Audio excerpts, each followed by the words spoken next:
जय हिंद दोस्तों। 1 अप्रैल 2025 से लेकर के 31/3/26 फाइनेंशियल ईयर 25-26 असेसमेंट ईयर 26-27 के लिए अगर आप एक इंडिविजुअल हैं, आपको ओल्ड टैक्स रिजीम में जाना है तो कितनी इनकम के बाद कितना टैक्स देना पड़ेगा। दोस्तों सारी की सारी इनकम को मिलाकर के अगर आपकी 2.5 लाख रुपए तक आती है तो 1 भी रुपये टैक्स नहीं देना है। 2.5 लाख से 5 लाख पर 5% का टैक्स देना है। 5 लाख से 10 लाख पर 20% का टैक्स देना है। 10 लाख से ऊपर इनकम आ जाती है तो 30% का टैक्स आपको देना होगा। कोई भी स्पेशल इनकम आती है उसको दोस्तों स्पेशल रेट के हिसाब से टैक्स देना पड़ेगा। जैसे कि लॉन्ग टर्म कैपिटल गेन पहला 1.25 लाख माफ है, उसके बाद में आपका बेसिक एग्जम्पशन लिमिट 2.5 लाख मिल जाएगी, उसके बाद में 12.5% का टैक्स देना है। शॉर्ट टर्म कैपिटल गेन को 20% का टैक्स तो देना है, लेकिन पहली ओवरऑल इनकम 2.5 लाख रुपए तक माफ है। लॉटरी और क्रिप्टो पर दोस्तों 1 भी रुपए की छूट नहीं मिलेगी, आपको 30% का फ्लैट टैक्स देना है। लेकिन अगर आपकी इनकम 5 लाख रुपए या उससे कम है तो 12,500 की रिबेट आपको मिल जाने वाली है।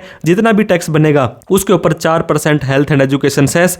50 लाख से ज्यादा इनकम है तो सरचार्ज भी देना पड़ेगा। स्टैंडर्ड डिडक्शन सैलरी और पेंशन वालों को 50,000। चैप्टर 6A के अंदर 80C, 80D, DDB, HRA, home loan, बहुत तरह की छूट दोस्तों आप ओल्ड टैक्स रिजीम में ले पाएंगे। तो अगर आप 12 लाख रुपए की इनकम टैक्स फ्री जाना चाहते हैं, ओल्ड की बजाय आपको न्यू टैक्स रिजीम में जाना पड़ेगा। दोस्तों ये वीडियो आपको कैसी लगी कमेंट करके जरूर बताएं। Thank you so much. अगर आपकी नॉर्मल इनकम 5 लाख तक है तो सारी की सारी माफ है। 5 लाख से ऊपर निकल जाने पर 2.5 लाख के बाद ही टैक्स देना पड़ जाएगा। Thank you so much. जय हिंद, जय भारत।